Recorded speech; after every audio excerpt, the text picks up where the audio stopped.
ব্যস্ততা আছে, তারপরেও থানা পুলিশের এই যে আয়োজন, এই আয়োজনে আপনাদের ব্যস্ততার মাঝেও সহযোগিতার একটা মনোভাব নিয়ে আপনারা উপস্থিত হয়েছেন। এই ওপেন হাউস ডে যে প্রোগ্রামটা, সেটা হচ্ছে মূলত পুলিশের কার্যক্রম পর্যালোচনার একটা সভা। পুলিশ যে কাজ করছে জনগণের জন্য, সেই কাজটা সঠিকভাবে করছে কিনা, কোথাও কোনো সমস্যা আছে কিনা, কোথাও অনিয়ম হচ্ছে, অপরাধ হচ্ছে, কিন্তু সেটা পুলিশের নজরে আসছে না, বা পুলিশ যেভাবে কাজ করছে সেই কাজটা হয়তো আরেকটু ভিন্নভাবে করলে এটা কার্যকারিতাটা আরেকটু ভালো হবে। এইসব উদ্দেশ্যে কিন্তু আমাদের এই ওপেন হাউসে খোলামেলা আলোচনা। এখানে থানা এলাকার সমস্ত মানুষ, সচেতন সমাজ, সুশীল সমাজ, ছাত্র, কৃষক, ব্যবসায়ী, ইমাম, যারাই আছেন, এরপরে ভুক্তভোগী কেউ যদি থাকেন, উনি বিচার চেয়েছেন, সুবিচার পান নাই, উনি আসবেন। আর এখানে আমাদের সিনিয়র কর্মকর্তারা আছেন।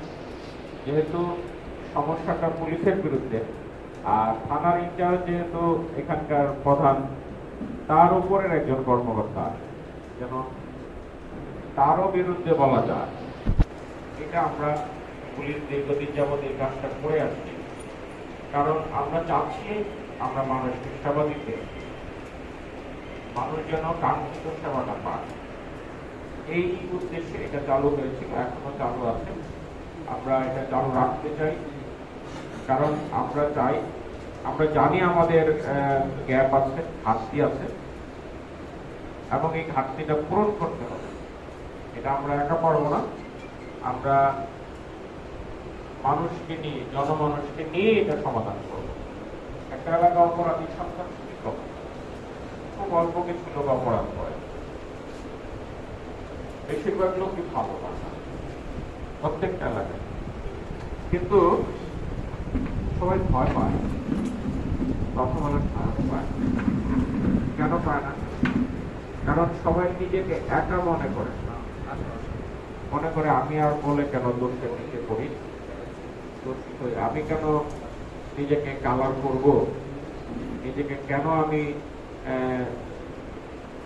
ওদের চোখে টার্গেট হবো।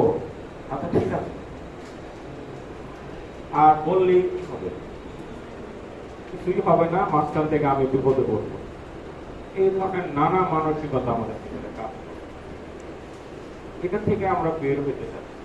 একটা জিনিস খেয়াল করবেন, অপরাধীরা খুব অল্প সংখ্যক, কিন্তু তারা সংঘবদ্ধ। 5-6 জন আছে, কিন্তু তারা একত্রে থাকে। আর এটা কয়জন হবে? দুলাঘাটে 5টা ইউনিয়নে সব মিলে হয়তো 300 লোক পাওয়া যাবে, বা 500 লোক বা 1000 লোক পাওয়া যাবে যারা অপরাধী। আপনি মাদক ব্যবসায়ী বলেন, আপনি চাঁদাবাজ বলেন, দখলবাজ বলেন, আপনি টিজার বলেন, কিশোর গ্যাং বলেন, যতই আছে, বা চোর বলেন। ভোলায় খুব বেশি ডাকাত নাই, আমি খুব বেশি ডাকাত পাই, হয়তো জলদস্যু কিছু থাকতে পারে। সেটা আবার ভোলার লোক কয়জন সেটা নিয়ে একটা হিসাব আছে। এই হাতিয়া টাতিয়া থেকে বিভিন্ন জায়গা থেকে আসে, যখন সাগরে জেলেরা যায় বা গভীর নদীতে যায়, তখন তাদের উপরে আক্রমণ করে নিয়ে যায়। তো সেটাও ভোলায় খুব বেশি নাই। মানে আপনি বাড়িতে তো ডাকাতি নাই, কিন্তু চুরি আছে। আর সবচেয়ে বড় যেটা অভিযোগ আমরা পাই সেটা হলো মাদক আর চাঁদাবাজ, নীরব চাঁদাবাজি, নীরব। এইটা একটু সামনে আসতে হবে। আমরা যদি সহ্য করি তাহলে এরা সাহস পেয়ে যাবে। আর পুলিশ যদি কাজ না করে, পুলিশের বিরুদ্ধে কথা বলা। পুলিশের কাজই হচ্ছে মানুষকে সেবা দেওয়া, অপরাধের বিরুদ্ধে কাজ করা। তো করবে না কেন? একটা জিনিস মনে রাখতে হবে, দেশটা আমাদের, আমরা এই দেশ থেকে যাব না, এখানে থাকবো। কোথাও যদি ত্রুটি থাকে, কোথাও যদি জালিম থাকে, তাকে আমরা প্রতিরোধ করব, এই ত্রুটিগুলো সংশোধন করব।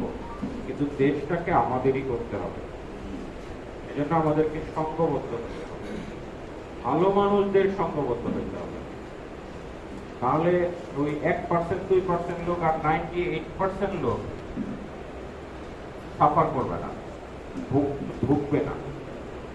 আমরা ভুগতে চাই না। আর এই আপনাদের সাথে পুলিশ বাহিনী সাথে থাকবে সবসময়। এটা আমি এসপি হিসাবে আপনাদের সাথে প্রতিশ্রুতি করছি। আমি অঙ্গীকার করবো আপনাদের সাথে। আমার কোনো সদস্য যদি অনিয়মের সাথে জড়িত হয়, আপনারা আমাকে জানাবেন। আমি যদি ব্যবস্থা না নেই, তাহলে আমার ঊর্ধ্বতন কর্তৃপক্ষকে জানাবেন। এই মেসেজটা আপনাদেরকে দেওয়ার জন্য আমি এখানে আসছি। আমি আপনাদের সঙ্গে তুলাঘাটে বসা হয় নাই, আরো আগে আসলে ভালো হইতো। আসি করে আসা হয় না, মাঝখানে আবার কিছু ঝামেলা গিয়েছে। একদম শুরুতে একবার এসেছিলাম, শুরুর দিকে, তখন আগের ওসি ছিলেন, আর এখন আসছি। তো আমি আপনাদের সবার কথা শুনতে চাই, এই জন্য আমি বারবারই একটু আপনাদের ইন্টারেক্ট করছিলাম যে আপনি নামটা বলবেন আর সমস্যাটা বলবেন, আপনার একটা পরামর্শ দেবেন। কারণ আপনার পরামর্শ আমার জন্য অনেক মূল্যবান। ওইটা আমার ঘাটতি, এইটুকু আমার দরকার। এটা নিয়ে আমি পরিপূর্ণ হব, এই জন্য আপনাদের সঙ্গে কথা বলা। ওই জন্য আপনারা চুপ করে থাকবেন, আমি সময় নষ্ট করবো না, আপনাদেরকে বলার সুযোগ দিচ্ছি। সমস্যাগুলো বলার চেষ্টা করবেন, সমাধান। আর যেগুলো বলছেন অমুক এলাকায় মাদক বেড়েছে, তমুক এলাকায় মাদক আছে, এটা আমাদেরকে জানাবেন। আপনারা যদি মনে করেন পুলিশ সব জানে, এটা পুরোপুরি সঠিক না। কেননা কারণ আমরা আপনাদেরকে ছাড়া তুলতে পারবো না। মানুষ যদি আমাদেরকে, সাধারণ মানুষ যদি সহযোগিতা না করে, পুলিশ কাজ করতে পারবে। একটা এলাকায় কেউ মাদক ব্যবসা করে বা মাদক সেবন করে, ওই এলাকার মানুষ জানে, জানা করে। আমি তো ভুল বলছি? হয়তো কোনো কারণে বলে না, কিন্তু এখন তো অনেক সুযোগ আছে, গোপনে দিয়ে রাখবেন, মেসেজ দিবেন। যদি আপনার থানার লোককে সন্দেহ হয়, তাকে সাহেব আছেন, তাকে দিবেন, আপনাকে আমাদেরকে দিবেন, আমরা ব্যবস্থা দিব। আপনাদের পরিচয় গোপন থাকবে, এটা আপনাদেরকে নিশ্চয়তা দিচ্ছি। ব্যবস্থা প্রত্যেকে, কোনো অপরাধী দল নাই, ওরা নিজে অপরাধী, দলকেও নিজের এই অপরাধের জন্য কোনো রাজনৈতিক দলে তারা গিয়ে যোগদান করে, ওই দলকেও কলঙ্কিত করে তার স্বার্থে। সে কিন্তু দলের স্বার্থেও কাজ করে না, দেশের স্বার্থে তো নাই, ওখানে আশ্রয় নেয়। তো এদের বিরুদ্ধে আমাদেরকে রুখে দাঁড়াইতে হবে। আর একটা যেন ফেসিবাদ কায়েম না হয়, আবার যেন আমাদের মানুষকে বুকের রক্ত দিতে না, ওই দিন যদি না এইটা আমাদের দেশবাসীকে প্রতিরোধ করতে হবে, সতর্ক থাকতে হবে, সচেতন থাকতে হবে। তো এইটাই আপনাদের কাছে আমার আবেদন। আপনারা কথা বলবেন, আমার ওই যে মাইক একটা আছে, হ্যান্ড মাইক রেডি রাখো, ওনাদের সামনে যে কথা বলবে, একটা কর্ডলেস এখানে নাই। তো আপনারা বলবেন সংক্ষিপ্ত করার জন্য, আপনারা সবাই বলবেন, কম বেশি পিছন দিক থেকে দিল। হ্যাঁ, আর আপনারা যারা একটু সিনিয়র আছেন, একটু পরের দিকে বলেন, আপনার একটু সুযোগ দিই আমরা, পিছনে যারা আছেন পরে আসবেন। আপনার নামটা বলবেন, আপনার যে সমস্যাটা বা আপনি বিচার পান নাই, থানার বিরুদ্ধে অভিযোগ আছে, পুলিশের বিরুদ্ধে অভিযোগ আছে, এটা বলবেন। এই সম্পর্কে আমাদেরকে বলা শিখতে হবে। মেনে আর কত নিব, চুপ আর কত থাকবো, কথা বলতে হবে। ঠিক আছে, সমস্যাগুলো বলবেন। আর এর বাইরেও আপনার কোনো সুন্দর পরামর্শ থাকলে, অনেকেই দিয়েছেন, এটা করলে ভালো হবে, এটা করলে, এর মধ্যে আমি পেয়েছি বললে আমরা সেটাও বিবেচনা করব। ধন্যবাদ।